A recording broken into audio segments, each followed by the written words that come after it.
करम न स्मरामि क्षन्तव्यो मे पराधः शिव शिव शिव भो श्री महादेव शंभो। ज्योतिष अथय ज्ञान सागर चैनल को सब्सक्राइब अवश्य करें, बेल आइकॉन के बटन को प्रेस करना ना भूलें और शेयर जरूर करें ताकि आप सभी का सपोर्ट मुझे मिलता रहे। भाद्र मास की शुक्ल पक्ष की पूर्णिमा तिथि से श्राद्धों का प्रारंभ हो जाता है। सबको मालूम है कि जब भी श्राद्ध होते हैं कि पितृपक्षों का वह समय होता है जब मृत्यु लोक से उनका आगमन पृथ्वी लोक पर होता है और वहाँ पर आकर के वह अपने अपने पुत्रों के घरों में जाते हैं, वहाँ से अन्न जल ग्रहण करते हैं और उसके बाद पुनः 16 दिन के बाद दोबारा वो अपने पितृलोक में वापस चले जाते हैं।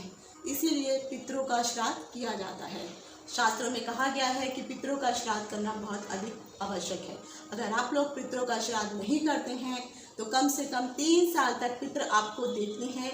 यकीन मानिए वो अप्रत्यक्ष रूप से आपके घर के बाहर बैठे रहते हैं और वो इंतज़ार करते हैं कि कब उनका पुत्र उनका आवाहन करेगा, वो घर के अंदर आएंगे और फिर उनको खाने को कुछ नहीं चाहिए, वो सिर्फ खुशबू मात्र से ही तृप्त हो जाते हैं। और पितृपक्ष में सबसे ज़्यादा जो होता है जल, और खासकर तिल युक्त जल का बहुत अधिक महत्व होता है। तिल युक्त जल से ही आपके पितृ तृप्त होते हैं और खाने की खुशबू मात्र से ही वो तृप्त हो जाते हैं और जाते वक्त वो आपको सुख समृद्धि का आप आशीर्वाद दे के जाते हैं। जो लोग पितृपक्ष में अपने पितरों का श्राद्ध नहीं करते हैं, यकीन मानिए उनके ऊपर इतनी विपदाएं आने लगती हैं कि फिर वो विपदाएं समाप्त होती ही नहीं हैं, फिर उनको क्षमा याचना की जाती है। तभी तो आपने देखा है कि बहुत सी कुंडलियों में आप लोगों को दिखाई देगा कि उनको पितृ श्राप होता है। तो वो इसी कारण होता है कि अपने पितरों या अपने पूर्वजों का श्राद्ध नहीं करते हैं। व्हाइट बोर्ड पे आप देख रहे होंगे बहुत सारे मैंने क्वेश्चन किए हैं क्योंकि इस वक्त पितृपक्ष चल रहा है और पितृपक्ष को लेकर के बहुत सारे लोगों ने मुझसे बहुत सारे प्रश्न किए हैं। आज मैं उन्हीं सभी प्रश्नों का आपको उत्तर देने वाली हूँ। ऑलरेडी पितृपक्ष से संबंधित मैंने पहले से ही बहुत सारे वीडियो बना के रखे हैं। जिनको किसी भी प्रकार का कोई डाउट है कि श्राद्ध कैसे किया जाता है, बिना पंडित के श्राद्ध कैसे किया जाए, कम से कम पैसों में श्राद्ध कैसे किया जाए, और सबसे ज़्यादा महत्वपूर्ण है कि आप लोगों को कई बार क्या होता है ये पता ही नहीं होता है कि आपके पितरों का जो श्राद्ध है वो कौन सी तिथि को है। तो अगर आपको अपने पितरों का श्राद्ध नहीं मालूम है, कौन सी तिथि को होना चाहिए वो नहीं मालूम है, तो तिथि कैसे निकालनी चाहिए। या बहुत सारे ऐसे लोग हैं जिनके पास उनकी मृत्यु की जो ग्रेगोरियन कैलेंडर के हिसाब से उनके पास डेट्स तो होती हैं लेकिन उनको तिथियों का आभास नहीं होता कि कौन सी तिथि में उनका श्राद्ध किया जाए। तीसरा, बहुत सारे ऐसे लोग हैं जो शुक्ल पक्ष में उनकी मृत्यु हो चुकी होती है लेकिन शुक्ल पक्ष में तो कोई भी श्राद्ध नहीं आते। तो आखिर ऐसे लोगों का श्राद्ध किस दिन किया जाना चाहिए, यहाँ पे मैंने बताया हुआ है। तिथियाँ कैसे निकाली जाएं ये मैं आपको इस वीडियो में बताऊंगी। जिन लोगों की तिथियाँ नहीं मालूम है उन लोगों की तिथि आप कैसे निकालेंगे। और उससे अधिक और बहुत सारे लोगों ने सवाल किए हैं कि जिनके यहाँ पुत्र नहीं है तो आखिर उनका श्राद्ध कौन करेगा, क्या लड़कियाँ श्राद्ध कर सकती हैं या नहीं कर सकती हैं। इन सभी चीज़ों की जानकारी लेकर के मैं डिम्पल शांडिल्या ज्योतिष अथय ज्ञान सागर के माध्यम से अपने सभी नए और पुराने दर्शकों का हार्दिक स्वागत करती हूँ। नमस्कार। जैसे मैंने कहा कि भाद्र पक्ष की पूर्णिमा से ही श्राद्ध शुरू हो जाती है और पूर्णिमा को पहला श्राद्ध होता है। कई लोगों को ये डाउट रहता है कि आखिर श्राद्ध हो कब से। वैसे तो सबको श्राद्धों के बारे में इसलिए पता चल जाता है लेकिन आखिर श्राद्ध कब से शुरू हो रहे हैं उसके लिए सबसे इजी उपाय रहता है कि सबको पता है कि गणेश का जब स्थापना की जाती है, जब गणेश चतुर्थी होती है तो 10 दिन की गणेश चतुर्थी होती है। तो चतुर्दशी से लेकर के चतुर्दशी तक का जो टाइम होता है वो 10 दिन का पीरियड गणेश जी का होता है और जिस दिन गणेश का निमज्जन या विसर्जन किया जाता है उससे अगले दिन पूर्णमासी होती है। तो पूर्णिमा से ही पहला श्राद्ध शुरू हो जाता है।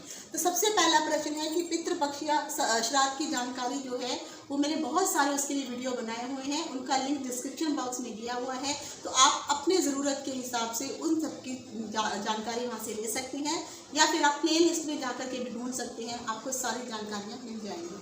सेकंड क्वेश्चन है, शुक्ल या कृष्ण पक्ष में अगर किसी की मृत्यु होती है तो आखिर उनके श्राद्ध कब करने चाहिए। सबसे पहले आता है कि शुक्ल पक्ष में अगर आपके परिवार में से किसी भी व्यक्ति की मृत्यु हुई होती है तो उनका श्राद्ध शुक्ल पक्ष का समय क्योंकि नहीं आता है, उस समय जो है क्योंकि गणेश महोत्सव का समय चल रहा होता है, तो जो भी तिथि आपकी कृष्ण पक्ष में पड़ रही है उन तिथियों को ही जिन लोगों की मृत्यु शुक्ल पक्ष में हुई है उसमें कर सकते हैं।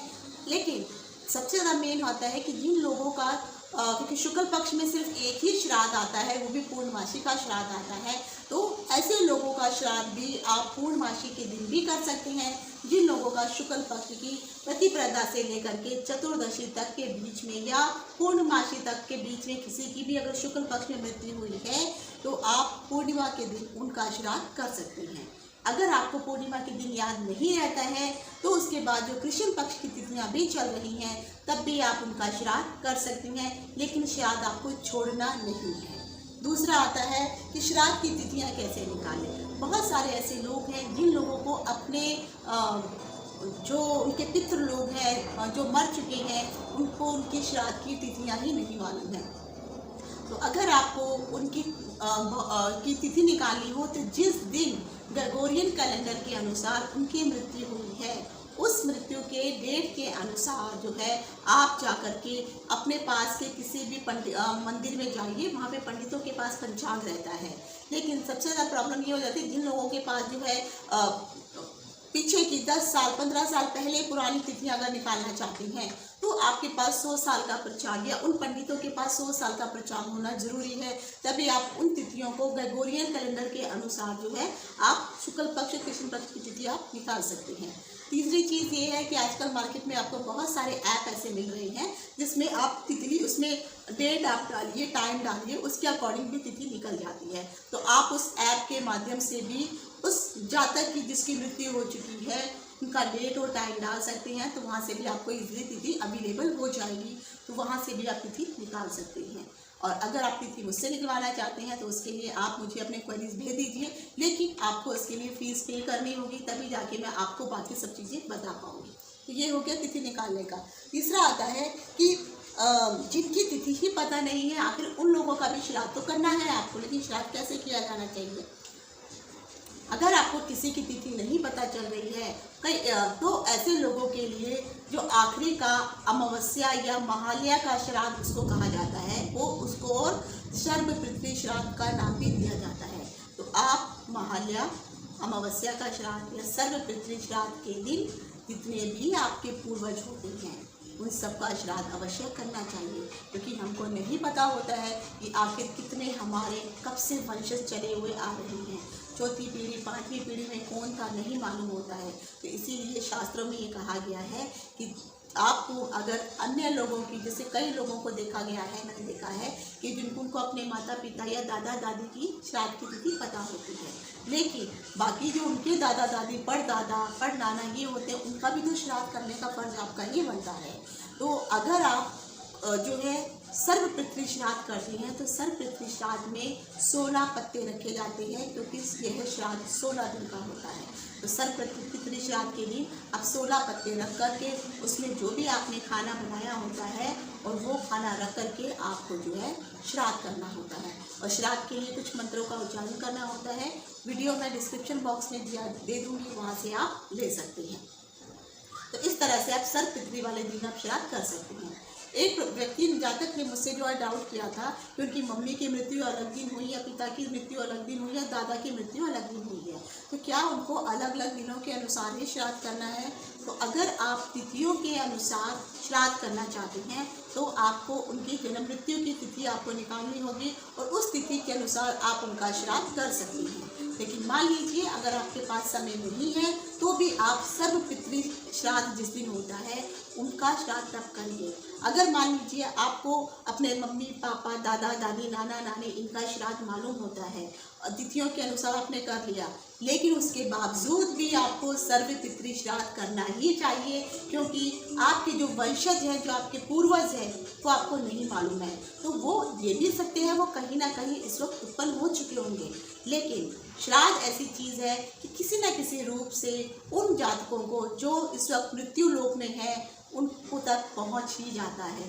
सिर्फ उनको जो है एक तिलांजलि भी तो अर्पित करनी होती है। ये कैसे की जाती है इसका वीडियो भी मैंने बनाया हुआ है, उसका लिंक मैं डिस्क्रिप्शन बॉक्स में दे दूँगी। तो आप उनका श्राद्ध इस प्रकार से करते हैं। अब आ जाता है कि मान लीजिए जिनके पास पुत्र ही नहीं है तो क्या उनका श्राद्ध नहीं होता है? उनका भी श्राद्ध हो सकता है। अब मान लीजिए कोई एक फैमिली है और उस फैमिली में सिर्फ अकेली ही लड़की है, उनका कोई भाई बहन नहीं है, लेकिन उस लड़की के माता पिता या दादा दादी नहीं है, तो उनका श्राद्ध कैसे होगा? सबसे पहले वो कन्या जो है अगर वो विवाहित हो जाती है तो वो विवाहित पुरुष जो है अपने सास ससुर का श्राद्ध करने का हकदार होता है, तो उसको अपने सास ससुर का श्राद्ध करना चाहिए। दूसरी चीज़, अगर मान लीजिए वो नहीं कर सकते हैं किसी कारण द्वारा, तो उनके रिश्तेदारों में कोई अगर अन्य व्यक्ति होता है लेकिन उसमें कोई लड़का होता है तो वो भी उनका श्राद्ध, जैसे मैंने कहा कि कोई एक कन्या है और कन्या का अगर कोई पुत्र है तो वो उस बेटे से भी अपने माता पिता का श्राद्ध करवा सकती है। हालांकि शास्त्रों में कहा गया है कि श्राद्ध पर जो हक होता है सिर्फ पुरुषों का ही बताया गया है, तो वो अपने पत्नी के द्वारा या किसी अन्य व्यक्ति के, अपने भाइयों के द्वारा, जो उनके कज़न ब्रदर होते हैं, उनसे कह करके भी वो उनका श्राद्ध वो करवा सकती है। तो उनको ये श्राद्ध अवश्य करना जरूर चाहिए। शास्त्र में कहा गया है कम से कम जो है 3 साल तक, जैसे मैंने आपको पहले बताया, 3 साल तक अगर आप श्राद्ध नहीं करते हैं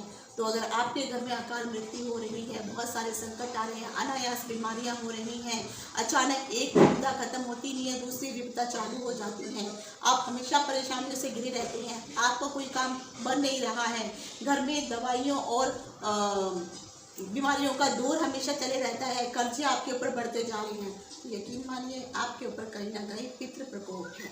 तो इसीलिए पितरों का श्राद्ध अवश्य कीजिए, अपने पितरों को खुश करिए। बहुत सारे लोग उल्टे सीधे मैसेज भी डालते हैं जो पितरों को श्राद्ध क्यों करना, जिंदा रहते हुए माता पिता की देखभाल नहीं की तो अब श्राद्ध क्यों करना। हालांकि ये बात सच है कि अगर आपके माता पिता जीवित हैं तो आपको उनको ख्याल रखना चाहिए, लेकिन इन केस अगर वो जीवित नहीं है तो इसका मतलब ये नहीं है कि आप उनका श्राद्ध नहीं करेंगे। ये आपका फर्ज है और आपको उनका श्राद्ध करना ही चाहिए, क्योंकि वहाँ से आपका किया हुआ श्राद्ध, आपका उनके नाम पर किया हुआ दान पितरों को किसी न किसी हवा पानी के रूप में प्राप्त हो ही जाता है। और उनका कुछ अंश जो आप श्राद्ध करते हैं तो कुछ अंश जो पितरों के जो देवता हैं उनको भी प्राप्त होता है और फिर उनका आशीर्वाद आपके लिए आगे फलदायक होता है। तो आशा करती हूँ कि जो भी मैंने आज आपको जानकारी दी है आपको पसंद आई होगी। फिर भी कोई डाउट रह गया है तो आप कोई में पूछ सकते हैं। आज यही तक, इति शुभम, नमस्कार।